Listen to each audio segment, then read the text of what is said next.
ओ logo जगत के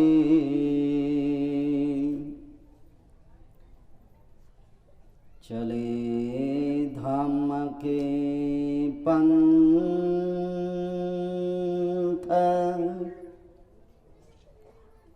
इस पथ चलते ज्ञानी जन, इस पथ चलते संत।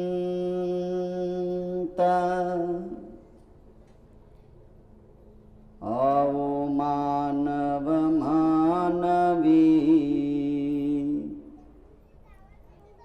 चले धम्म के पंथ,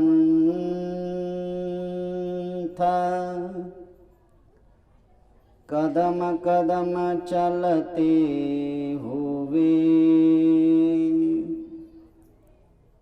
दुर्जन होवे संत।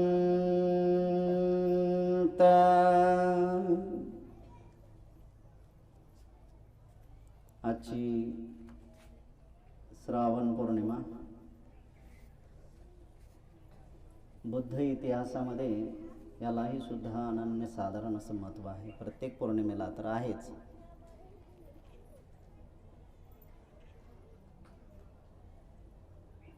पौर्णिमेचा उजाडा आपण आपल्या जीवनात निर्माण केला पाहिजे. प्रत्येक घटना जे पौर्णिमेच्या दिवशी जाणीवपूर्वक हे जे आपण मांडत असतो, यालाही काहीतरी कारण आहेत.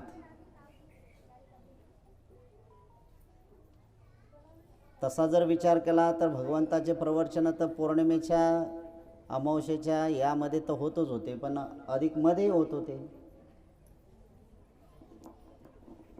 पण याला विशेष महत्त्व का केलं?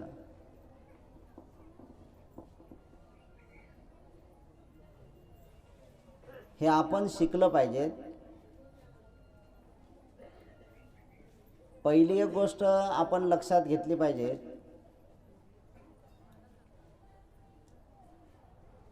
की बुद्ध हा आपल्या आचरणात उतरवण्याचं काम आपण सुरू केले पाहिजे.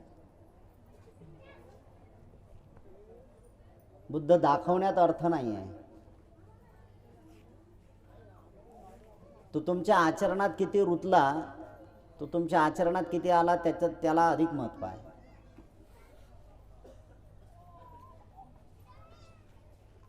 बुद्धभूमीचं एक वैशिष्ट्य आपण निर्माण करत आहोत. तुमच्या सगळ्यांच्या सहकार्याने. याला वेळ लागेल, पण इथे उपसताचं पालन करण्यासाठी लोक सक्षम झाले पाहिजेत, एवढा मात्र निश्चित इथला हेतू असणार आहे. काही लोक उपसत करतात, नाही करत, तो एक भाग वेगळा आहे. उपसत यासाठी करायचं आहे की आपण आपलं जीवन सुरक्षित ठेवण्यासाठी आपण प्रयत्न केले पाहिजे.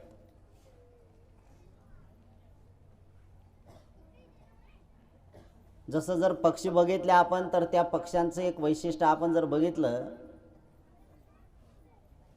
तर जाणीवपूर्वक पावसाळा सुरू होण्याच्या अगोदर घरटे बनवायला सुरुवात करतात ते लोक. जाणीवपूर्वक जर घरटे बनवायला सुरुवात करतात म्हणजे त्यांचा एक किती मोठा महत्त्वाचा भाग आहे. त्यांना हे कळतंय की बाबा याच्यानंतर 3-4 महिन्यापर्यंत पाऊस असणार आहे आणि पावसाची काही मर्यादा राहणार नाही. कधी येईल तर कधी येणार नाही, पण आलाय तर फार मोठा आहे. ते त्यांची पूर्वतयारी करून ठेवत असतात. पूर्वतयारी यासाठी करतात की त्यांना 3 महिन्याच्या ह्याच्यात सुरक्षित जीवन जगता आलं पाहिजे. अंडी पण घालता आली पाहिजेत आणि पिल्लंही बाहेर काढल्यानंतर त्यांनाही सुद्धा ते वातावरण चांगलं झालं पाहिजेत. हा एक अत्यंत महत्त्वाचा त्यांचा आदर्श आहे. मनुष्याच्या अंगी सुद्धा हा चांगल्यात चांगला गुण उतरला पाहिजे. त्यांनी त्यासाठी प्रयत्न केला पाहिजे की वर्षवास सुरू होतो तो वर्षवास सुरू होत असताना तिथून त्यांनी सुरुवात केली पाहिजे की मला आता 3 महिन्याचं जे 4 महिन्याचे उपवास जे आहेत ते मला पूर्ण करण्यासाठी का करतो, तर हे जे काय मला मनुष्याचं जीवन लाभलं, या मनुष्याच्या जीवनामध्ये मला पूर्णतः सुख शांतीचं जीवन जगता आलं पाहिजे. अधिक जर तुम्ही डीपवर गेला तर मला मनुष्य लोकांमध्ये सुरक्षित जीवन जगता आलं पाहिजे. भविष्यामध्ये कुठल्याही प्रकारची आपत्ती विपत्ती निर्माण होऊ नये. जर यदा कदाचित नैसर्गिक आपत्ती आली तर त्यापासून माझं संरक्षण झालं पाहिजे. यासाठी मी उपवास प्रक्रिया सुरू केली पाहिजे. हे उपवासाची प्रक्रिया ही जी आहे ही टोटल आध्यात्मिकावर आहे, टोटल आध्यात्मिक आहे. पण जरी आध्यात्मिक असली तरी शारीरिक लाभ मात्र खूप महत्त्वाचा होतो. आणि शारीरिक लाभ होत असताना मनाचा हा एवढा मोठा विकास होतो की जर तुम्ही तसंच उपवास करायला लागले तर तुम्हाला त्याची प्रचिती येईल, त्याचा अनुभव येईल, त्याचा तुम्हाला बोध होईल. केवळ बोलणे हा त्यातला भाग नाही आहे. म्हणून यासाठी ज्या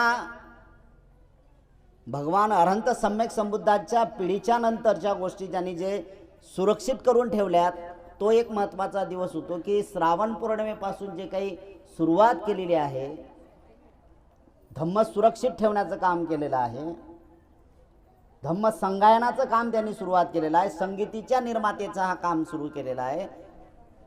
499 अरहंतांनी जे सुरुवात केली होती आणि 500 अरहंत आनंद यांनी जे काही उपलब्धी निर्माण करून दिली आणि आनंदाच्याच या तत्वावर, आनंदाच्याच या सगळ्या गोष्टींवर आज सगळेचे सगळे जे काही बुद्ध आहेत, हे बुद्ध आपण ते आनंदाच्यामुळे वाचतो किंवा बुद्ध आपल्याला आनंदाच्यामुळे आपल्याला स्पष्ट दिसतात. एवढं मोठं या बुद्ध इतिहासामध्ये आनंदाचं योगदान आहे.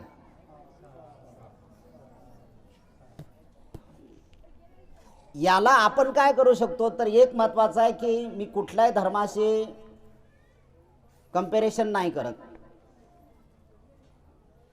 कुठल्याही धर्मावर आपल्याला टीका टिप्पणी करायचीच नाही आहे. आपण काय होताना हे बघतो. एक महत्त्वाचं आहे की आपली आयडेंटिटी आपण वेगळी निर्माण केली पाहिजे. लोक सांगतात म्हणून तसं वागा, अजिबात नाही. तुम्ही काहीतरी विशेष नवीन निर्माण केलं पाहिजे. सगळेच लोक आहेत तशा मार्गाने. काही काही लोकांना दाखवण्यात तो कसा वागते, मग तो तर असा वागते, मग मला काय वागायला, बिलकुल नाही. तो तसा वागतो म्हणून त्याच्या विपरीत आपलं वागणं असलं पाहिजे, हे तेवढंच महत्त्वाचं आहे. काय विपरीत असलं पाहिजे, म्हणजे एखादा माणूस शिलानी जगत असाल ना, त्याच्या विपरीत परिणाम करायचं का नाही. तो शिलाचं पालन करत असेल ना कुठल्या शिलामध्ये तो खंड पाळत असेल, कुठल्या ना कुठल्या शिलामध्ये तो कमी पडत असेल, मी माझ्या जीवनामध्ये दृढ संकल्प करतो की त्याच्यात जे कमी आहे ते मी पूर्ण काढून टाकेल आणि पूर्ण शिलाचं पालन करण्यासाठी मी राहील. माझी एक नवीन आयडेंटिटी मी तयार करणार आहे. खाण्यापासून ते जगण्यापर्यंत आपल्याला ज्या काही गोष्टी करायच्या आहेत ते वेगळ्या करायच्या आहेत. एक उदाहरण म्हणून जर सांगायचं गेलं तर ननीर गुरुजी आहेत. ननीर गुरुजीला 3 महिन्याचं उपवास असते. माहीत नाही किती शिलाचं पालन होते, काय होते हे नाही, कारण प्रापंचिक जीवन जगणारा माणूस आहे. काही ना काही तर अडचण येईल, त्याबद्दल काय प्रश्न नाही. पण याचा अर्थ असा नाही की बाबा वर्षवासाच्या कालखंडामध्ये एखाद्या शिलाचा भंग झाला म्हणजेच मी सोडून देईल, बिलकुल नाही. जे काही अभ्यासू लोक आहेत, जे काही लोक महापंडित आहेत, जे काही लोक विद्वान आहेत, जे काही लोक पारंगत आहेत, जे काही म्हणतात की मी बाबासाहेब आंबेडकरांची मुवमेंट चालवणारे लोक आहोत, करणं बिरणं काहीच नाही आहे. हा प्रोग्राम ज्यावेळेस सुरू असतो दर रविवारी अशोक वाटिकेला भारतीय बौद्ध महासभेचे पदाधिकारी येते की ते उपवास करत असताना 11 वाजले की ते कोणाचं काही असो, मला काही घेणं देणं नाही, ते बाजूला जातात आणि सगळ्या लोकांना सांगतात की माझं उपवास होत आहे, मला जेवायचं आहे. 12च्या आतमध्ये जेवण करून घेतात. सगळ्यात महत्त्वाचा गुण आहे हा. आणि सगळे लोक त्यांच्याकडे बघत बसतात. सगळे लोक काय बघतात, हे 12च्या आतमध्ये जेवले, हे किती वाजताचे, 12च्या आतमध्ये जेवले. बरं हेच आहे का असं नाही आहे. अकोल्यातच आहे का असं नाही आहे. कुठे प्रवासात गेलं की ते स्वतःच आहे. एकदा मी रविवारच्या दिवशी अकोल्याला कार्यक्रम गेलो, आताच हे 2-4 दिवसाच्या अगोदर. त्यांना बोललो बाबा एवढं 11:15 वाजले, माझा एक प्रोग्राम आहे, मलाही लेट झालं, जाता जाता आम्ही आहे, तर तुम्ही जरा जात असाल चालत असाल तर चला भोजनाला माझ्यासोबत या. ते म्हणले भंतेजी मी डबा आणला, बस आता जेवायलाच बसायचं आहे मला. 11 वाजता न चुकता जेवण, म्हणजे हा एक उपवास होता. बरं याने होणार काय, याने हे एक होते की समाजावर वेगळी छाप पडते. नंबर 1 समाजामध्ये आदर्श निर्माण होण्याचं काम सुरू होते. आणि दुसरी गोष्ट सामाजिक परिस्थितीचं आपल्याला काही घेणं नाही, पण आपल्या वैयक्तिक मनाला विकसित करण्याचं काम आपण ज्यावेळी सुरुवात करतो ना, त्याचा सर्वोच्च आनंद आपल्याला मिळत असतो. बुद्धभूमीचं हे लक्ष आहे की इथं पुढच्या काळामध्ये 12च्या आतमध्येच लोक जेवले पाहिजे. काही लोक येतात, काही महिला मंडळ येतात किंवा काय येतात ना, लेट होते त्यांना. मी कितीदा तरी सांगितलं, लेट तुम्ही प्रवासात लेट होता ना, तुमच्याकडे डबे आहेत ना, डबे आहेत तर प्रवासात तुम्ही विचारा 11 वाजले 11:15 वाजले, आपल्याला जायला तिथं 12 साडेबारा होतील, तर तुमच्या गाडी आहे त्या गाडीतच जेवायला सुरुवात करा. वाट नका बघू कोणाची, तिथं गाडी सुरू करा, कारण तुम्हाला नवीन निर्माण करायचं आहे. आणि जीवनामध्ये एक सगळ्यात महत्त्वाचं आहे, या भोजनामुळेच तर सर्व कारणं तयार होतात. निमित्त काय माहित आहे का, भोजन. अरहंत सम्यक संबुद्धत्व प्राप्त करायचं असेल तर त्यांनी सुद्धा भोजनाला त्या ठिकाणी थांबवलं. पहिल्यांदा आहार महत्वाचा आहे आणि मग सम्यक संबुद्धत्व प्राप्त झाल्यानंतरही सुद्धा भगवान बुद्ध जाणीवपूर्वक म्हणतात आहारच महत्वाचा आहे, आहार महत्वाचा आहे. मगाशी भंतीजींनी सांगितलं की गोड खायचा कोणी आग्रह केला काय केला तर तुम्हाला कोणाला डायबिटीस आहे किंवा काय आहे, ह्या सगळ्या गोष्टी आहे, मधुमेह सगळ्या गोष्टी असतील तर आग्रह करतात म्हणून खाऊ नका. म्हणजे आपण एक महत्वाचं आहे की या दिवसामध्ये 3 महिन्याच्या या कालावधीमध्ये आपण आपल्याला उपवासत आहोत यासाठी सुरुवात करावं लागेल. मी उपवासत सादर करणार आहे, मी माझं उपवासत जीवन जगण्याचा प्रयत्न करणार. मला माहीत आहे तुम्हाला काहीच येणार नाही, मला हे पण माहीत आहे की तुम्हाला याच्या व्यतिरिक्त काय येणार. पण एक महत्त्वाचे, उपवासत करणे म्हणजे नेमकं काय, तर उपवासत करणे म्हणजे दैनंदिन जीवनांमध्ये जे काही तुमच्या शरीराला आणि मनाला जे काही वळण दिलं त्या वळणाला अधिक कमी करणे म्हणजेच उपवासाची प्रक्रिया सुरू होते. एका माणसाला विचारलं मी, पौर्णिमेच्या दिवशी उपवासत केलं, कारण बाबा कसं काय उपवासत आहे, उपवासत करायचं आहे मला, 12च्या आतमध्ये जेवण आहे. सगळं दिसत होतं सामान त्यांच्याकडे, अर्थात बिडी पिणारा होता, सगळं दिसलं. मी तेच वाट बघत होतो, वाट तेच बघत होतो मी की कधी हा बिडी काढणार, कधी पिणार, कधी मी बोलतो. पण त्यांनी ते काय काढलं नाही, बिडी काढली नाही, काहीच नाही, तसंच होतं. पण दुसरा प्रश्न तयार झाला, मी ते बघितलं, जेवण झालं, सगळं चर्चा करत होतो, उपवासत काय उपवासत काय. त्याने सांगितलं की आजच्या दिवशी मी जे काय असेल ना ते बंद करतो. आजच्या दिवशी चांगली गोष्ट आहे, आजच्या दिवशी तुम्ही त्या गोष्टीला त्यागणार. म्हणजे बिडी पिणाऱ्या माणसाने जर बिडी आजच्या दिवशी त्यागली तर लाभच आहे, याच्यात काही वावगं नाही आहे. पण सदैव त्याला उराशी बाळगून आहे ना आपण. उपवासत कधी कमी होते आणि कधी सुरू करतो, उपवासत कधी कमी होते आणि कधी सुरुवात करते, असं होईल ना ते. त्या दिवशी पूर्णतः दूर नाही पाहिजेत, याचा गंधच नको आहे, बिलकुल याचा गंध नको आहे. ह्या सगळ्या गोष्टी दूर करण्यासाठी भगवान बुद्धाचा आध्यात्मिक मार्ग तो तिथून सुरू होतो की जोपर्यंत तुम्ही मनाला सरळ करत नाही, जोपर्यंत तुम्ही मनाचा विकास करत नाही, तोपर्यंत तुम्हाला कुठलंही चांगलं जीवन जगता येणार नाही. यासाठी तुम्ही प्रयत्न केला पाहिजेत आणि तुम्ही जर प्रयत्न केला तर उपवासाची प्रक्रिया पूर्ण होते. एक मी जाणीवपूर्वक सांगत असतो की लहान लेकरू आपल्या घरी जन्माला आलं तर लहान लेकरू ज्यावेळेस 1 वर्षाचं होते ते चालायला लागते किंवा ते पोटावर येते तर तुम्हाला किती आनंद होतो, आनंद होतो ना. त्याच्यानंतर पोटावून ते जर गुडघ्यावर आलं तर, टोंगड्यावर आलं तर किती आनंद होते. ते टोंगड्यावर येत असताना ते उभं राहण्याचा प्रयत्न तर किती आनंद होतो.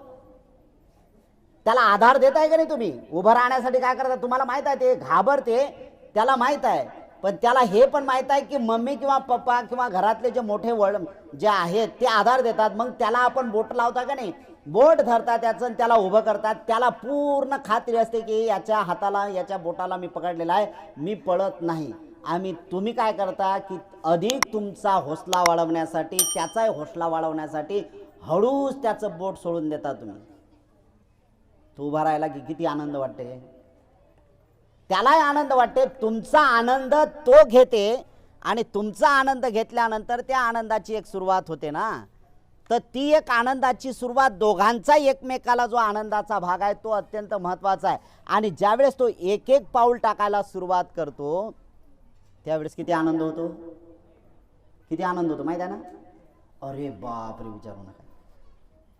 एक एक पाऊल टाकत असताना, आणि एक एक पाऊल टाकत असताना तुम्हाला ही एक गोष्ट महत्त्वाची लक्षात घेतली पाहिजे की एक एक पाऊल टाकत असताना तो पडला तर रडते का नाही, रडते का नाही. पडला तर रडतो, आणि रडल्यानंतर परत तुम्ही काय करताय त्याला, तुम्ही काय करता त्याला, तो रडत असताना तुम्ही त्याच्या रडण्यामध्ये पार्टिसिपेट नाही होत. तुम्ही त्याला जोड घेतात, अरे हां ठीक आहे ठीक आहे, त्याला पुन्हा त्याच्यातून काढून टाकता, रडण्यातून परत उभा राहत, तो हसत राहतो. एक काळ असा येतो की त्या एका काळामध्ये तो पूर्णतः चालू शकतो आणि पूर्ण तो पडू शकतो, की एक असा काळ येते की तुम्ही त्याला शोधायला निघता, तो तुमच्या कितीतरी पुढे पडून जातो. बुद्ध सुद्धा अशाच प्रकारचं मानवावर प्रेम करतात. पण कोणावर प्रेम करतात, कोणावर प्रेम करतात, जे प्रयत्न करतात त्यांच्यावर. नाव चांगलं दिलं, उपोषण तंबाखू खाणं सुरू.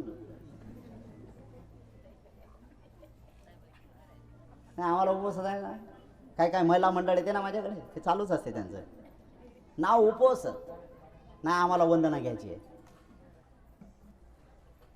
वंदना घ्यायची आहे, तर वंदना एका ठिकाणीच आहे, त्याबद्दल काही प्रश्न नाही. माझं असं म्हणणं आहे की तुम्ही हा विचार करा की बुद्धभूमीला आल्यानंतर विहारात गेल्यावर वंदनाच बोलायला पाहिजे असं नाही. बुद्धभूमीच्या रस्त्याने तुम्ही तुमच्या घरातून निघता ना, गाडीत होऊ द्या ना तुमची, इति पिसो भगवा रंग सम्मा संबोध, किती चित्त शुद्ध होणार आहे माहित आहे का. लाईट आली असेल तर लावा, बरोबर ना. हा एक सगळ्यात महत्वाचा आहे. तुम्ही घरापासून ज्या वेळेस निघताय का नाही, तर इति पिसो भगवा बोला ना. आणि इति पिसो भगवा बोलत असताना काय होते माहित आहे का, हे वंदना ज्या वेळेस तुम्ही बोलत असताना याचा एक परिणाम काय होतं, तर हे काय की गाड्यात जे निंदा चालतात का नाही, चालतात का नाही. तुम्ही गाडीत आल्यात नाही का, पायदल आल्या का, सगळ्या आल्यात ना, निंदा चालतात का नाही. मग गाडीत तुम्ही जरी हेतू परस्पर निंदा करत नसला तरी एखादा निंदेचा विषय येतोच ना. तुम्ही किती आवर घाला त्याला. आणि पौर्णिमेच्या दिवशी तर बिलकुल असा आवर हे होते, राहू द्या, पौर्णिमेच्या दिवशी असा भाग होतो, तुम्ही आध्यात्मिकाच्या गोष्टीतल्या, हे मी जाणीवपूर्वक सांगतो, याला विज्ञान सांगतो मी. आणि हे विज्ञान केवळ फक्त हे जे सध्याचं विज्ञान आहे किंवा हे जे सध्याचं तंत्रज्ञान आहे, या विज्ञानाशी आणि बुद्धाच्या विज्ञानाशी जमीन आसमानचा फरक आहे. हे विज्ञान आणि ते विज्ञान एक नाही आहे. हे मनोविज्ञान आहे, हे मनाचं विज्ञान आहे. आणि हे विज्ञान असं सांगते की जे मनात तुम्ही विचार केला ना, एक जरी तुमच्या चित्तामध्ये निगेटिव्हिटीचा विचार आला, समजून चला पूर्ण शरीर निगेटिव्हिटीनं भरून जाते, नकारात्मक. लय बारका अभ्यास करावा लागतो याचा, एवढा अभ्यास करावा लागतो, यासाठी प्रयत्न आपल्याला करावा लागतात. आणि मग गाडीत एखादा म्हणजे याचा जो निंदेचा प्रकार सुरू होतो, आणि निंदेचा प्रकार सुरू झाला की मग त्याच्यात आपणही बाकीच्या गोष्टी आहेत ना, बाकीच्या महिला मंडळ आहेत ना, हा मिळवत राहत असतात. चालला कुठे? आला कुठे? बुद्धभूमीला. कशासाठी? उपोषण करण्यासाठी. आणि अख्ख्या रस्त्यात काय चालू आहे? बरं त्या निंदा तिथं स्टॉप म्हणजे तुम्ही ड्रॉप करून टाकता, ते स्टॉप करून टाकता. तिथे कुठे स्टॉप करतात? गेटच्या बाहेर. कारण त्या गेटच्या बाहेर इकडे येत असताना किंवा या रस्त्याने तिथून पासून सुरुवात केली किंवा इकडून सुरुवात केली ना, इथं केल्यानंतर त्याचे जे व्हायब्रेशन म्हणजे विहाराचा ज्या वेळेस कळत लोकांना दिसते ना, जसा विहाराचा कळत दिसला की ऑटोमॅटिक तुमच्या निंदा थांबतात. कारण इथे शुद्धतेचे तरंग आहेत. अनुभवलं का तुम्ही? आल्या आल्या कसं वाटलं? हे कोणाच्यामुळे झालं? कोणामुळे झाले? तुमच्यामुळे झालं, दुसरं कोण नाही याच्यात. दुसऱ्याला क्रेडिटच कशाला द्यायचा? तुम्ही एवढं मोठा तुमचा त्याग करून आलात. कसला त्याग केला आजच्या दिवशी? सगळ्यात महत्त्वाचा आजचा त्याग केला. जर आजच्या दिवशी काम असेल तर काम सोडलं का तुम्ही? किती मोठा त्याग केला. नंबर 2, जर समजा काम सोडलं तर पैसे सोडले गेले का नाही? किती मोठा त्याग आहे. जर पैसे तुमच्याकडे आले नाही तर संध्याकाळची तुमच्या लेकराबाळे, तुम्हाला तर उपवास आहे त्यामुळे खाणार नाही तुम्ही, पण संध्याकाळी तुमच्या लेकराबाकराला द्यायचं होतं तुम्हाला चांगलं करून खायला, ते देणार आहात का? नाही. म्हणजे किती मोठा त्याग आहे. बरोबर ना? हा एकच नाही, आणि सगळ्यात महत्त्वाचं आहे की इथं येत असताना तुम्ही जे शांत चित्तानं बसताना, हे सगळ्यात मोठं क्रेडिट तुम्हाला जातं. हा आध्यात्मिकाचा भाग आहे. हे सगळं तुमच्याकडून होते. आणि मग इथं गेटच्या बाहेर टोटल विषय बंद होतात. तुमचे टोटल निंदेचे विषय बंद होतात. आणि मग निंदेचे विषय बंद झाले की तुमच्या चित्तामध्ये जे अगोदर तुम्ही निर्माण केलेलं आहे ना, त्याची एक उफंडी मारून येते, त्याची एक उसंडी मारल्या जाते. आणि मग कुठे येतात? विहारातच नाही जात. जे लहान लहान लेकरं आहेत ना, त्यांना विहारात बोला बरं, बिलकुल येणार नाही. ते सरळ जाते वर. का जाते? कारण त्याला खेळण्याचं वातावरण तसं आहे. आणि लेकरू खेळते कुठं माहीत आहे का? लेकरू तिथेच खेळते की जिथे शुद्ध तरंग आहेत. शुद्ध तरंग. बरं, हे झाली लेकरांची गोष्ट. म्हाताऱ्या मावल्या सुद्धा वर जातात बिचाऱ्या. काय सांगणार आता? म्हणजे लेकराचेच गुण आहेत का नाही त्यांच्यात? सरळ आहे का नाही आहे? काय नाही, एक म्हातारी वर चालली, चालतायत ना, येऊ दे नवा, येऊ दे, पडशील ना माय खाली. किती हाऊस, किती हाऊस आहे. लेकराचे गुण आहे ना. म्हणून बुद्ध म्हणतात असे माना बालानाचं पंडितानचं सेवना. बाल म्हणजे त्याला लहान लेकरूच आहे ना, ते नासमज आहे ना. जरी वयानं वाढलेत, जरी मोठे झाले 60-70 वर्षाचे, जरी ते तुम्हाला समज आली नाही तरी लेकरासारखं जीवन आहे. हे सगळे गुण इथं उत्पन्न होतात. या सगळ्या गोष्टीचा विचार करणं गरजेचं आहे. म्हणूनच यासाठी उपवास. बरं, हे एक महत्त्वाची गोष्ट आहे की या अमावस्या आणि पौर्णिमेच्या दिवशी तुम्ही वर्षवासात जाणीवपूर्वक उपवास केलं पाहिजे. मी जाणीवपूर्वक म्हणत आहे, जाणीवपूर्वक उपवास केलं पाहिजेत पौर्णिमेच्या दिवशी. कारण इथं भूमीवरचे तरंग माणसाच्या सगळ्या शरीरामध्ये संचार करतात. आणि विशेषतः वाईट तरंग तर एवढ्या लवकर ऑब्झर्व करून घेता तुम्ही की विचारू नका. म्हणून काही जे मांत्रिक तांत्रिक लोक होते ना, या मांत्रिकांनी या तांत्रिकांनी याचा फायदा घेतला आणि त्या अमावस्या आणि पौर्णिमेच्या दिवशी त्यांनी कर्मकांडाची सुरुवात केलेली आहे. कर्मकांड त्यांनी त्यावर सुरू केलं. एवढं कर्मकांड केलं की बस ह्या सगळ्या गोष्टी होतात. काय आजही लोक असे आहेत, आजही सुद्धा काही अगदी ग्रामीण भागामध्ये, अगदी खेड्यात की जिथं शहराचा काही संपर्क येत नाही, अशा ठिकाणी गेल्यानंतर दिसते की त्या गावात एका महिलेच्या अंगात येते अमुक. कधी येते? अमावस्येच्या दिवशी, पौर्णिमेच्या दिवशी. हे का होते माहीत आहे का? कारण इथं हा जो निसर्ग नियम आहे, या निसर्ग नियमाचा समतोल ज्या वेळेस वाढतो ना, सगळ्या गोष्टी वाढत राहतात. की एक आहे की समुद्राची भरती ओठी या दिवशी सुरू असते. समुद्राची भरती ओठी माहीत आहे का तुम्हाला? भरती म्हणजे समुद्राला भरती येते, ओटी म्हणजे कमी होते. पार समुद्र म्हणजे चैत्यभूमीपासून जर बघितला ना तुम्ही, तर पार समुद्र 4 किलोमीटर आतमध्ये, एवढं पाणी तिथं 4 किलोमीटर पाणी राहत नाही, तिकडे आतमध्ये घेऊन जाते पाणी. एवढा पौर्णिमेच्या दिवशी होते.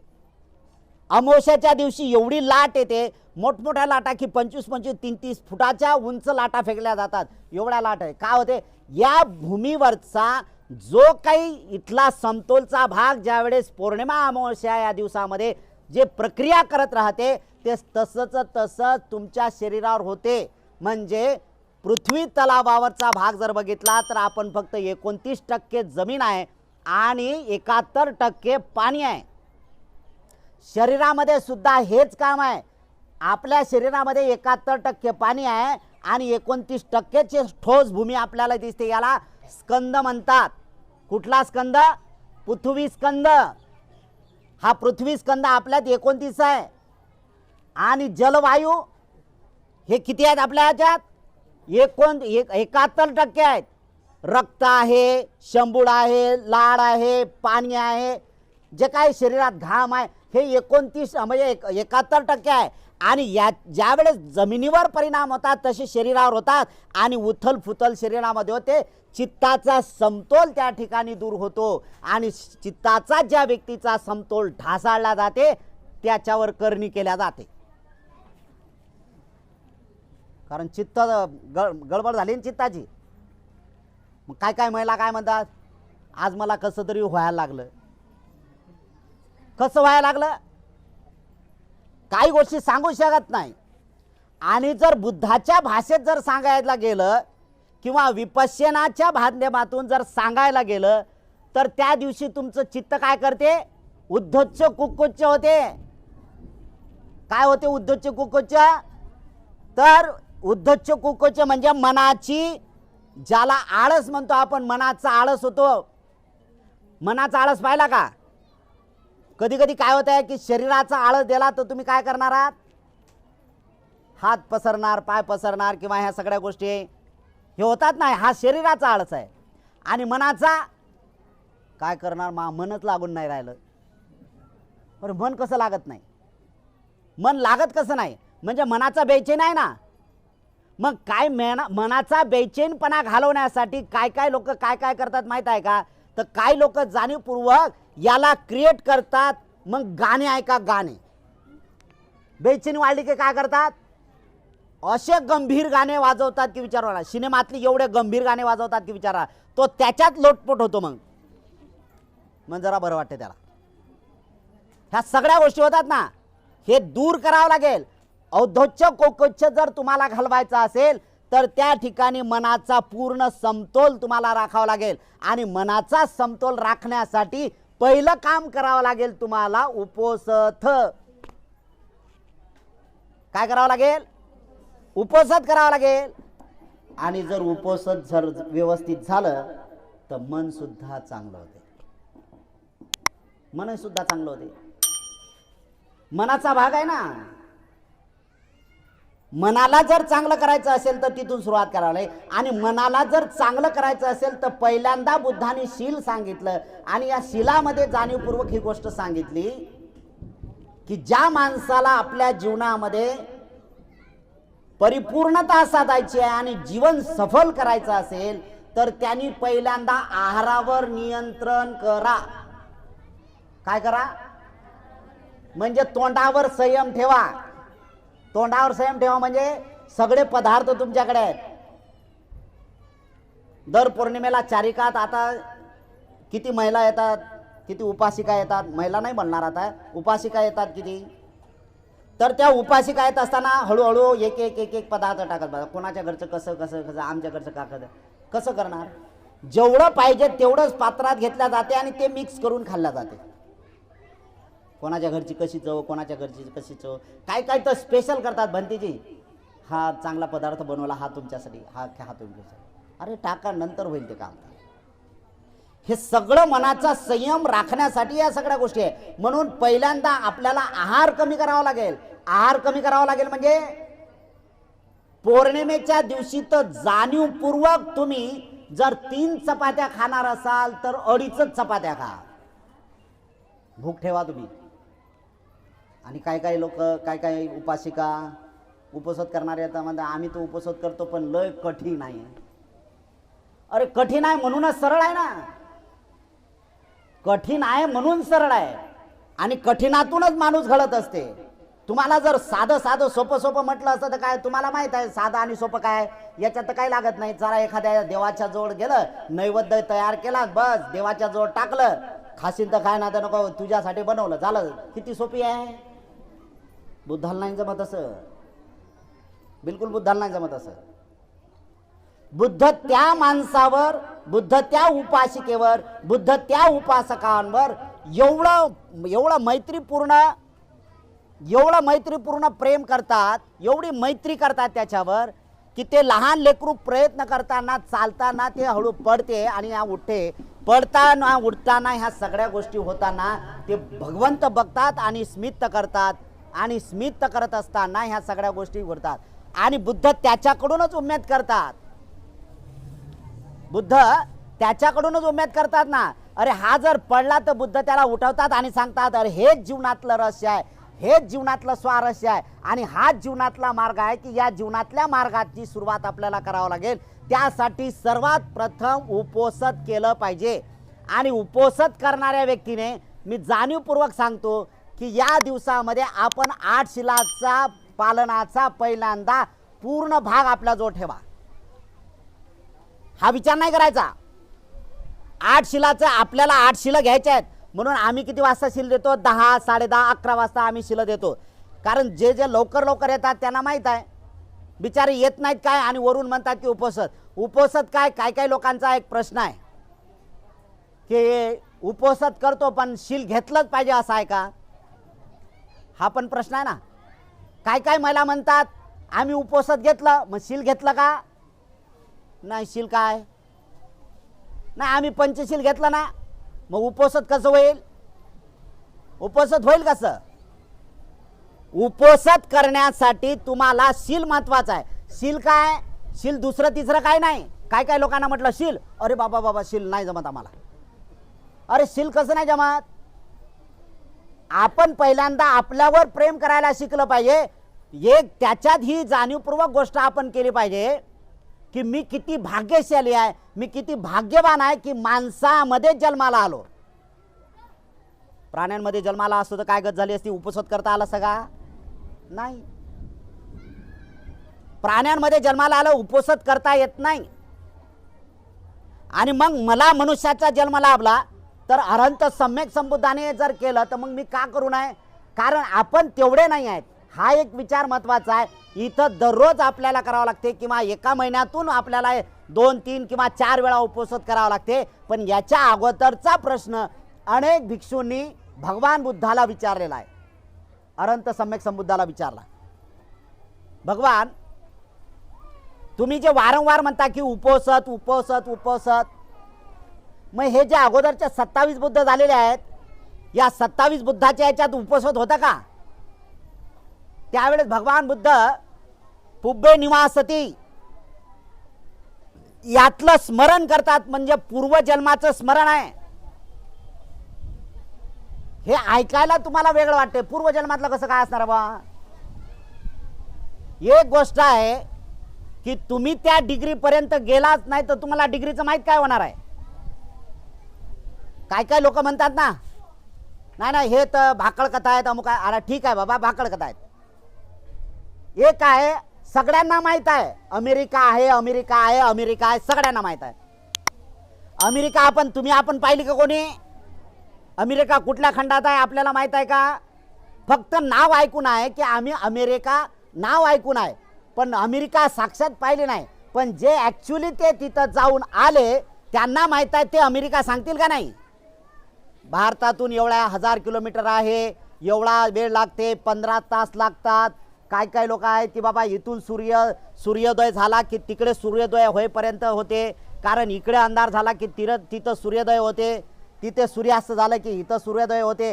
ह्या ज्या गोष्टी भारतामधल्या तिकडे आपण हे करतो.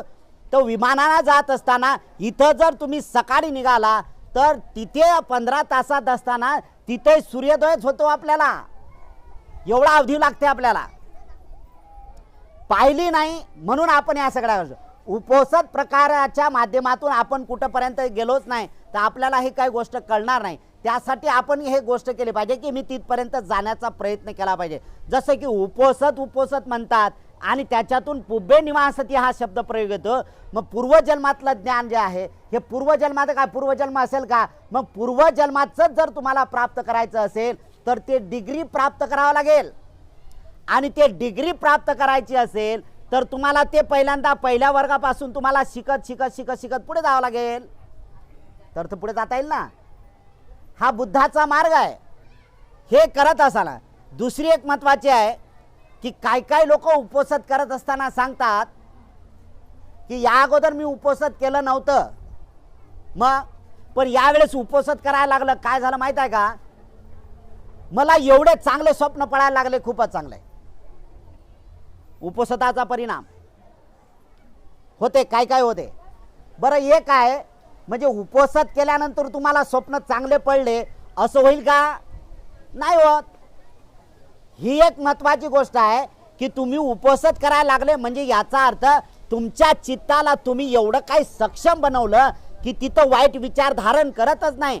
आणि वाईट विचार धारण केल्यामुळे जे चांगले विचार निर्माण करण्याचं काम करतात चित्तामध्ये ते झोपल्यानंतर तुकोबारायाच्या गाथेमध्ये म्हणतात स्वप्नी वसेते मनी वसेते. आता तर वाईटच जर काम केलेत, वाईटच सगळं चिंतलं तर काय दिसणार? स्वप्न कसे दिसतील? ठोका मारा झोळा हेच दिसतात ना. आणि चांगलं काम करायला लागलं तर हसलं आहे का नाही? चला ठीक आहे. काय महिला काय पुरुष असे सांगतात की मला जर स्वप्न पडलं ना, मला स्वप्न पडलं तर मला भयाचेच, मला प्राण्यांचे भीतीच वाटते आणि कधी तर असं होते मला की झोपाव की नाही झोपाव अशी परिस्थिती येते. आणि पण जे या मार्गाने येतात चालण्याचा प्रयत्न करतात हळूहळू परिणाम होतो आणि एक दिवस असं की त्यांना स्वप्नही पडत नाही. कारण त्या माणसाला स्वप्न पडत नाहीत की जो मैत्री निर्माण करतो. मेहता निस्सा आहे काय ना, आपण मैत्री आहे. सापाला खूप घाबरणारे लोक आहेत, घाबरतायत की नाही? आणि वारंवार तसंच आहे. दररोज मला सापाचं नामस्मरण होते, दररोज होते, त्याच्यात काही नाही. झोपीत असो का झोपीत आहे का कुठे आहे काय कधी असं वाटते का सापाचं स्मरण होते. का होते? पण सापाचं स्मरण होत असताना ते होते की बाबा त्याच्यावर मैत्री आहे, प्राणी आहे, सगळ्या गोष्टी आहेत. पण उपद्रव कधी होत नाही. जो माणूस मैत्री निर्माण करतो सगळ्या प्राणी मात्रावर, कारण मैत्रीचं सूत्र या जगात फक्त आणि फक्त अरहंत सम्यक संबुद्धांनी शिकवलेलं आहे. कोणावर शिकवलं? मानवाच्या कल्याणासाठी. फक्त अरहंत सम्यक संबुद्धच या ठिकाणी लोकांच्या कल्याणासाठी करतात आणि लोक कल्याण व्हावं यासाठी. म्हणून भगवान बुद्ध म्हणतात की संपूर्ण प्राणी मात्र्यावर दया करण्याचं काम फक्त करू शकतो. कोण करू शकते? की जो शील पालन करण्याचं तात्पर्य जाणतो आणि तो प्रयास करत असतो, तोच माणूस मैत्री करतो. नाही तर मग सुखत आहेच काम आपलं.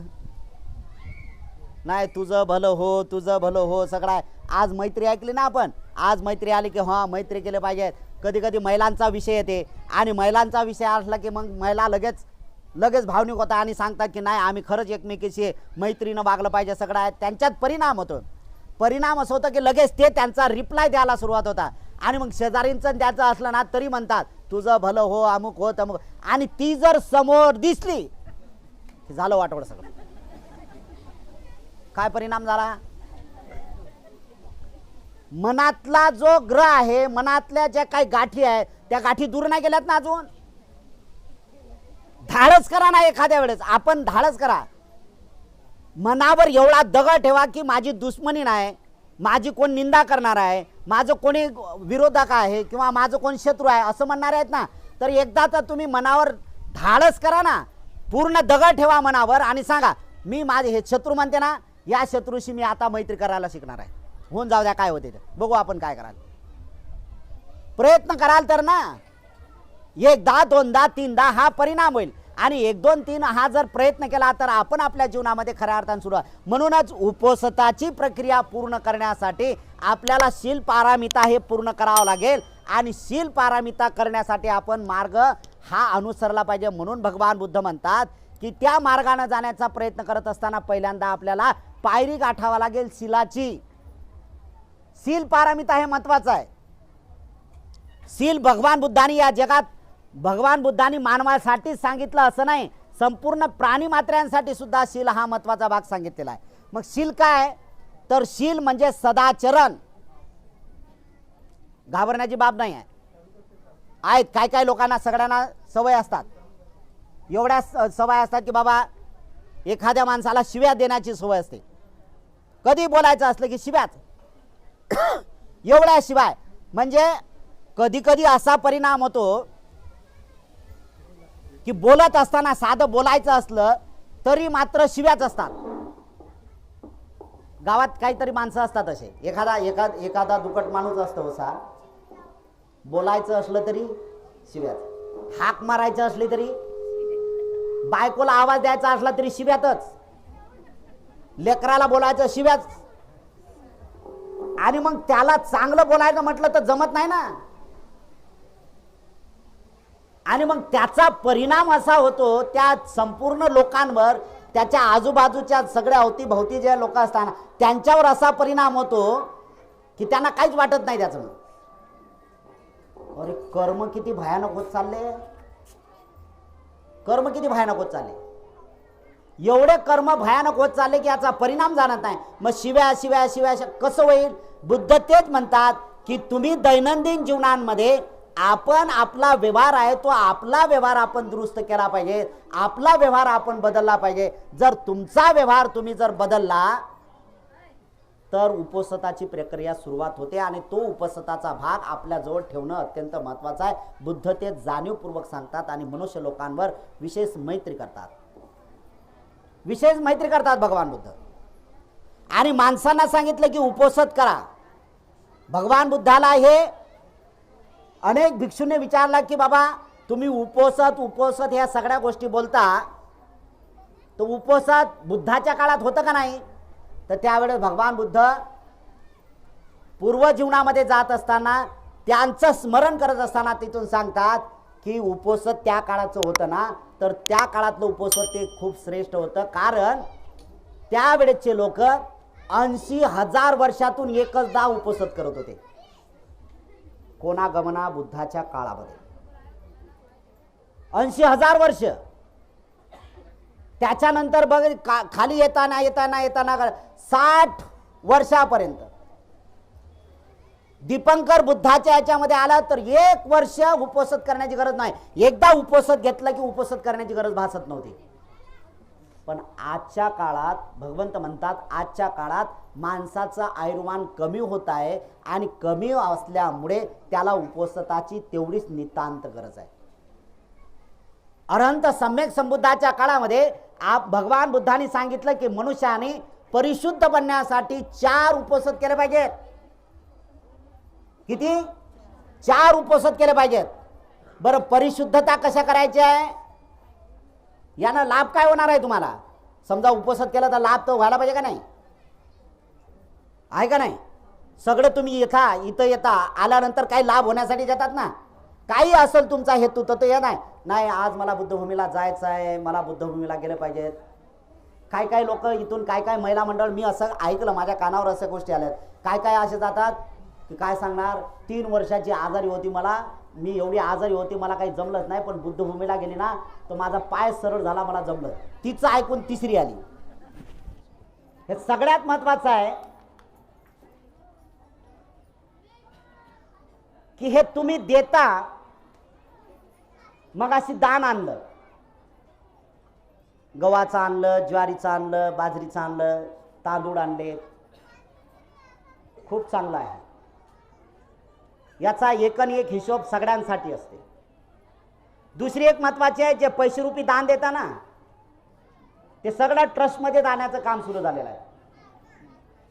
उत्तर आम्ही पारदर्शकता निर्माण करण्याचं काम करतो. बुद्धभूमीची ट्रस्ट आहे आणि त्या ट्रस्टमध्ये फक्त आणि फक्त संघपाल आहे, बाकीचे कोणी सदस्य नाही आहेत. त्या ट्रस्टचं नाव आहे श्रमण चॅरिटेबल ट्रस्ट. सर्च करा, सगळं डिटेल येईल तुम्हाला. काय काय प्रोग्राम लागतात ते सुद्धा येते, बरोबर ना. आणि श्रमण चॅरिटेबल ट्रस्टमध्ये हे जे काय आज जे दान आलं नाही तेही सुद्धा आम्ही त्या ठिकाणी श्रमण चॅरिटेबल ट्रस्टमध्ये दान करतो. कोणाला जर दान द्यायचं आहे, मगाशी मी त्या मायला तेच सांगितलं की चॅरिटेबल ट्रस्टमध्ये दान करून टाका तुम्ही. वैयक्तिक पैसा काढा, आमच्याकडे नका देऊ, कारण आता आज पैसा उद्या काय होईल ते माहीत नाही. आणि मला तसंही माहीत आहे की जवळच्या लोकांनाच जास्त दुखणं असते याचं, आहे ना. म्हणून हा पैसा कुठे आहे, सगळा ट्रस्टमध्ये जाणार आहे. हे सगळे ट्रस्टमध्ये पैसे जमा होतील आणि ट्रस्टमधूनच सगळ्या गोष्टी. कोणालाही जर दान करायचं असेल तर त्यांनी ट्रस्ट उद्याच्या पौर्णिमेसाठी आम्ही तयारी करणार आहोत. आणि इथं ट्रस्टचं ज्याला QR कोड जो आहे तो या ठिकाणी आपल्या समोरच्या आहे. ज्याला 100 रुपये टाकायचं 100 टाका, ज्याला 1000 टाकायचे 1000 टाका. वानखडे साहेबांसारखे असतील तर ते 10,000 रुपये टाकणार आहेत. ज्या हिवराडे माया आहेत ते 5,000 रुपयाचे टाकणार आहेत. ज्यांना ज्यांना जे जे दान टाकायचं आहे तर ते दान टाकू शकता. उद्याच्या पौर्णिमेपासून तुमच्यासाठी QR कोड नंबर असेल. प्रत्यक्ष तुम्ही टाकलं तुम्हालाच ऐकायला येईल की तुम्ही एवढे टाकले म्हणून, आणि समाधानी करा त्या. म्हणून तुम्ही जे काय देता ना ते सगळ्यात महत्त्वाचं आहे. कोणी 10 दिले, कोणी 5 दिले, कोणी 100 दिले, कोणी 500 दिले, कोणी चिवर दान आणतात, कोणी तर मिठाई आणली. आणि एक सगळ्यात महत्त्वाचं आहे, एकाने एक डबा आणला आणि सांगितलं की भंतेजी माझ्या लेकीनं कमाई टाकली याच्यात कमाई. मला लय म्हणजे एवढं चांगलं वाटते नाही. डोंगरे म्हणून ते त्या आले, म्हणले भंतेजी. त्यांनी ते बचित मडक म्हणतात ना त्याला, ते बचित मडक सगळ्यांनाच करते, आहे ना. ते बचित मडकं त्यांनी केलं प्लॅस्टिकचं, त्याच्यात जे काही कमाई आहे ते टाकण्याचं, आणि ते त्या ठिकाणी दिलं. काय भावना आहे बुद्धभूमीच्या प्रती, काय भावना आहे. परवाला मला एकाने फोन केला, गोवर्धन त्यांचं नाव काहीतरी आहे. त्यांनी मला फोन केला, म्हणले भंतेजी बुद्धभूमीला काय पाहिजे तुम्हाला. गोवर्धन घायवट म्हणजे या घायवटच्या नाही तर पाहिजे नाही परत आहे. यांचा दूरपर्यंत त्यांचा संबंध नाही आहे. एका नावाचे आहेत म्हणा, गोवर्धन घायवट आहेत. तर त्यांनी सांगितलं भंतेजी इथं काय कमी आहे, काय वस्तू आहे. मला तेच महत्वाचं आहे की काय वस्तू कमी आहे ते इथं द्या. म्हणजे मी त्यांना सांगितलं काय आहे, तर त्यांना एक वस्तू सांगितली, ते वस्तू आणून देणार. ते म्हणले 21 तारखेला घेऊन येतो मी 5,000 रुपयापर्यंत. मी याच्यानंतरही तुम्हाला सांगेल की जर वस्तू तुम्हाला दान द्यायचं असेल तर वस्तू स्वरूपात चांगलं राहते, वस्तू स्वरूपात द्या. पैसा लागेल बरं, नाही तर मग सगळेच म्हणतील वस्तू घ्या. बरं आणणार काय तर 5-5 रुपयाची वस्तू घेऊन आलं तर ते काय कामाचं होणार नाही. त्याहीपेक्षा अधिक महत्वाचं आपल्यासाठी असं आहे की झाडं आपण प्रत्येक वेळा करतो. तुम्हाला माहित आहे का भूमीची काय अवस्था होती माहित आहे. या भूमीची अकोला जिल्ह्यातली एक अशी अवस्था आहे, या भूमीला जनावराला चारा चारण्याची जमिनीची लायकी सुद्धा नाही. हे कलेक्टरने डिक्लेअर केलेलं आहे बरं. हे जमीन इथं गायांना चाराही सुद्धा होत नाही, अशी बंजर झालेली जमीन या ठिकाणी माणसं उगवायला सुरुवात झाली. काय झालं इथं या ठिकाणी, काय झालं, माणसं उगवायला लागले. माणसं उगवायला लागले म्हणजे काय, माणसं दूर गेले म्हणा, लय गेलो दूर. आणि मी एवढा तटस्थ बघत आहो ना, लय चांगलं वाटते मला. कधी कधी दूर जाणारे लोक जातात आणि मोठ्या म्हणा 2 लोक दूर गेले तर 10 लोकांचा लोढा वाढतो. शिकण्यासारखे आहे, माझ्यासाठी शिकण्यासारखंच आहे. घेणारे जाणारे विचारे जात आहे हरकत नाही, माझ्या मनातून गेलेलं नाही, बिलकुल गेलेलं नाही. येणारे जाणारे काय काय लोक अमोशन पौर्णिमेला देतात, त्याला काय करायचं आपल्याला, आहे ना. चांगलं आहे, मैत्री आहे त्यांची, ते सुद्धा तेवढंच महत्त्वाचं आहे.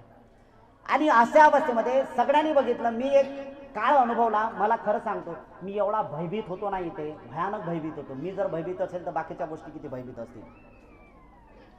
एवढं चांगलं वातावरण झालं, या चांगल्या वातावरणामध्ये सुद्धा तेवढाच आहे.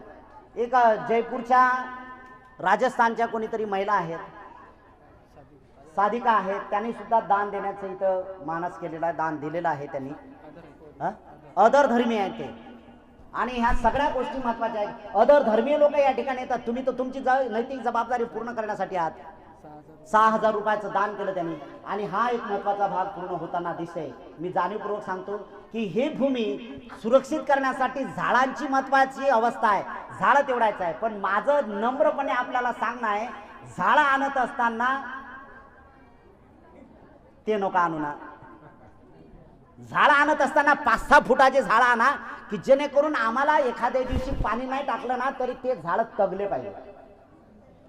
असे झाड आणा की 7-7, 8-8 फुटाचे झाड आणा आणि तुम्ही जाणीवपूर्वक, तुम्ही जर 8 फुटाचं झाड जर आणलं ना, ते उद्या जर मोठं झालं ना तर तुम्हाला त्याचा गर्व येईल की मी आणलेलं झाड आहे.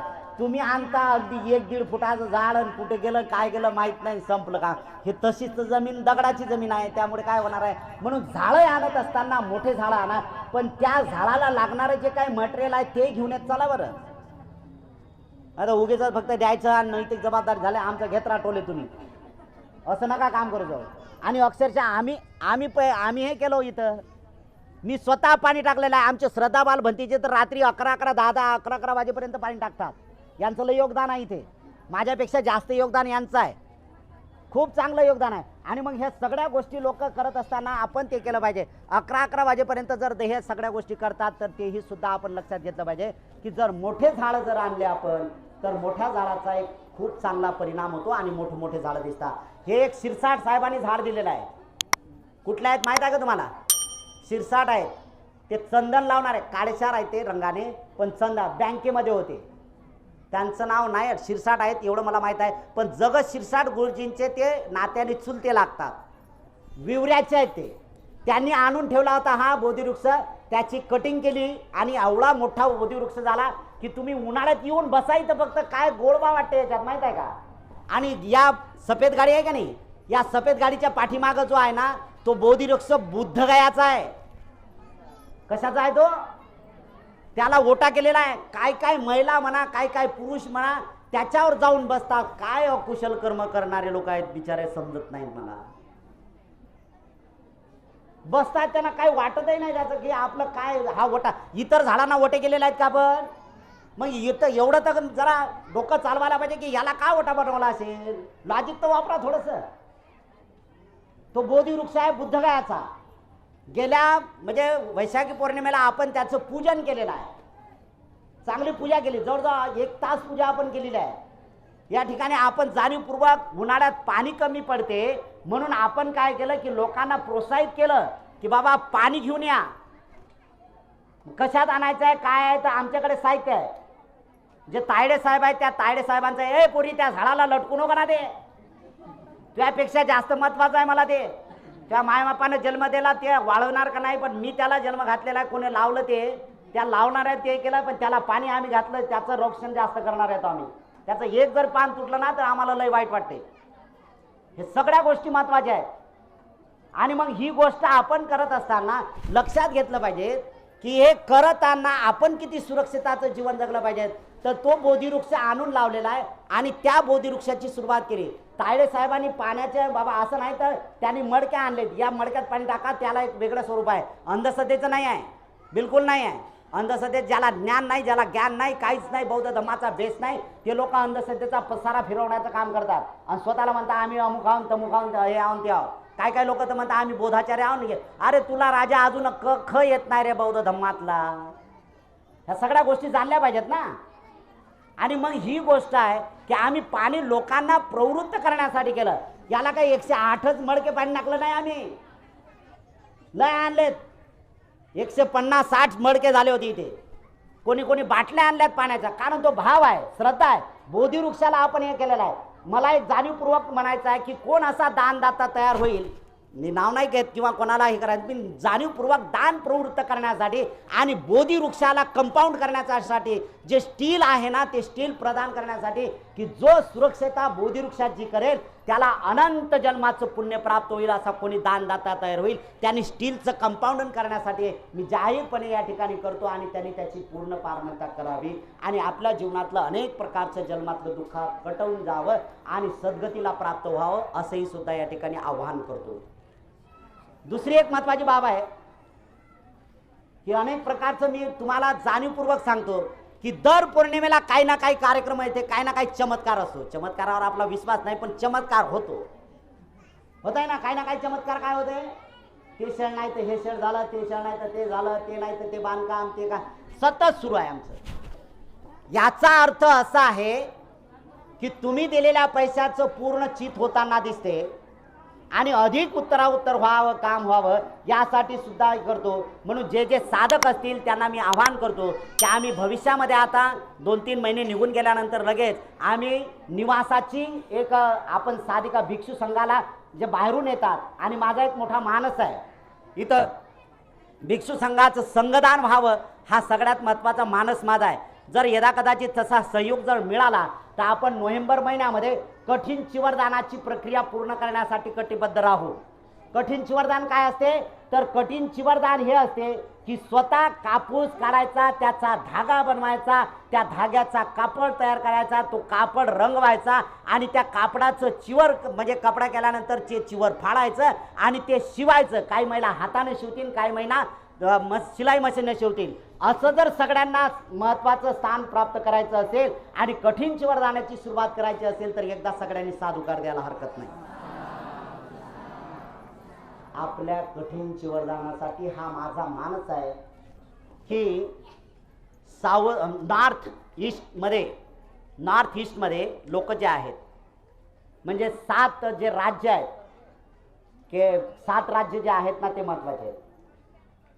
जसं मी गेलो होतो मागे नोव्हेंबर महिन्यामध्ये, त्या महिन्यामध्ये मी गेलो तिथे आसामकडे, त्रिपुरामध्ये, मणिपूर हे जे काही 7 राज्य आहेत ना या 7 राज्यांमध्ये बौद्ध धर्म अजून टिकून आहे म्हणून ते हातानं कठीण चिवरदान बनवतात.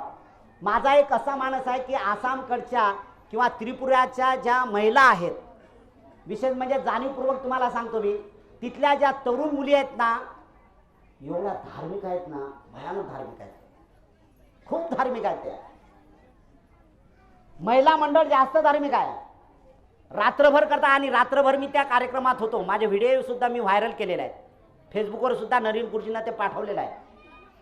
तर नक्कीच ह्या सगळ्या गोष्टी आपण सुद्धा 2-3 दिवसाचा अगोदर हा प्रोग्राम करू आणि दुसऱ्या दिवशी कठीण चिवरदानाचा कार्यक्रम करू. या चिवरदानासाठी सगळ्यात महत्त्वाचं आपल्याला योगदान द्यावं लागेल. आणि योगदान काय द्यावं लागेल तर एक सगळ्यात महत्त्वाचं आहे 3 गोष्टीचं, तन, मन आणि धन.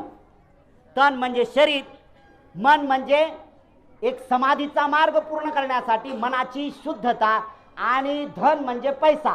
या 3 गोष्टींना आपण पूर्णता करायचा आहे. आतापासूनच तशा प्रकारची सुरुवात करा. आपण या ठिकाणी बुद्धभूमीला त्या लोकांना इन्व्हाइट करू, बोलावू आणि रात्रभर आपल्याकडून कसं चिवर बनवतात त्यांच्याकडून आपण कसं चिवर बनवू आणि आपणही सुद्धा एक बुद्धभूमीमध्ये हा एक पायंडा पाडू, ही एक परंपरा सुरुवात करू की वर्षवास समापन झालं की कोणी भंतीजी असो त्यांच्यासाठी कठीण चिवरदानाची प्रक्रिया हे आपल्याकडून झाली पाहिजे, श्रद्धेतून झाली पाहिजे. या ठिकाणी आपण असं करावं सगळ्यांकडून अपेक्षित आहे. आपल्या प्रती, आपल्या कुटुंबाच्या प्रती मंगल कामना करत असताना हे सांगतो की जे जे काही दानदाते आहेत, मी जाणीवपूर्वक आहे की मी तुम्ही किती दान देता मला याच्याशी घेणं नाही, पण मी जाणीवपूर्वक या शब्दावर जोर देत आहे की तुम्ही दानामध्ये पारंगत झालं पाहिजे. दानामध्ये पारंगत आहे, तुम्ही काय दान द्यायचं तुम्ही ठरवा. बुद्धभूमीला येत असताना खाली हातात येऊ नका, बिलकुल नाही यायचं.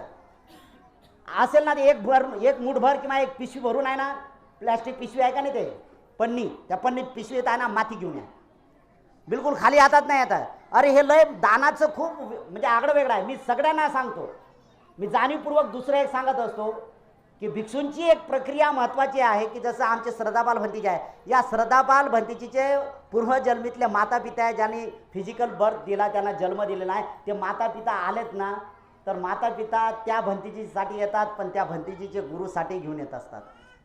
आपणही आलं पाहिजेत ना खाली. आता माझं कर्तव्य आहे, मला गेलं पाहिजे, मी दिलं पाहिजे, मी काय ना काय आलं पाहिजे.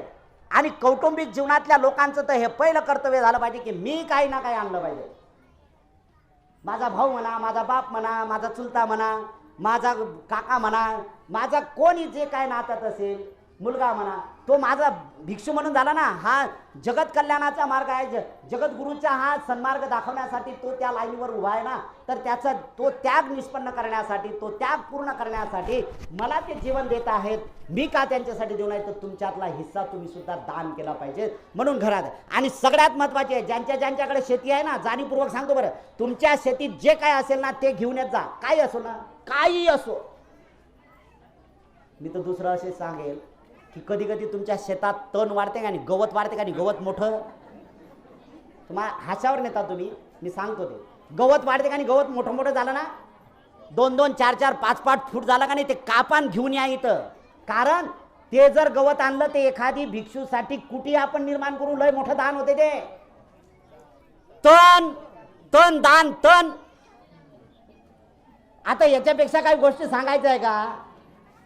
हे करा या बौद्ध धर्मात. कारण बाबासाहेब आंबेडकरांचा धम्मचक्र प्रवर्तनाचा हाच एक आदर्श आपण आपल्या समाजामध्ये रुजवला पाहिजे आणि अनेक लोकांसाठी ते प्रेरणादायी झाले. अनेक लोक बौद्ध धर्माच्या मार्गाने चालले पाहिजेत असं सगळ्यांकडून अपेक्षित करतो. जे जे दान दाते राहिलेले आहेत, दान देण्यासाठी राहिले. मी पैसा स्वीकारतो बरं, मी पैशाला हात नाही. काय काय लोक म्हणतात काय भंतीचे हात नाही, काय काय तर एवढे बावले लोक आहेत त्या लोकांची स्तुती करतात ते भंतीचे. मी जाणीवपूर्वक तुमचं दान, तुम्हाला दान प्रवृत्त करतो आणि तुमच्याकडून दान स्वीकारतो. कारण तुमचं दान स्वीकारणे म्हणजे तुमच्या पुण्यात अधिक भर देणं आहे. मी तागत नाही, मला दान नको आहे, मी पैशाला हात लावला नाही, हा बावलेपणा नाही करत मी. मला माहित आहे तुम्ही देताय ना, तुमची पुण्य पारमिता पूर्ण करण्यासाठी देता, तुमची पुण्य पारमिता पूर्ण अर्जित करण्यासाठी देता. म्हणून मी हातात एक स्वीकारतो आणि ते लोककल्याणासाठी लावतो. हेच लोककल्याणाचं काम आपण सरकारने करावं असं सगळ्यांकडून अपेक्षित करतो. आपल्याप्रती, आपल्या कुटुंबियाच्या प्रती मंगल कामना करतो. आपल्या सगळ्यांचं खूप मंगल हो, खूप कल्याण हो, खूप सुखी हो, सगळ्यांचं खूप भलं हो, भलं हो, भलं हो.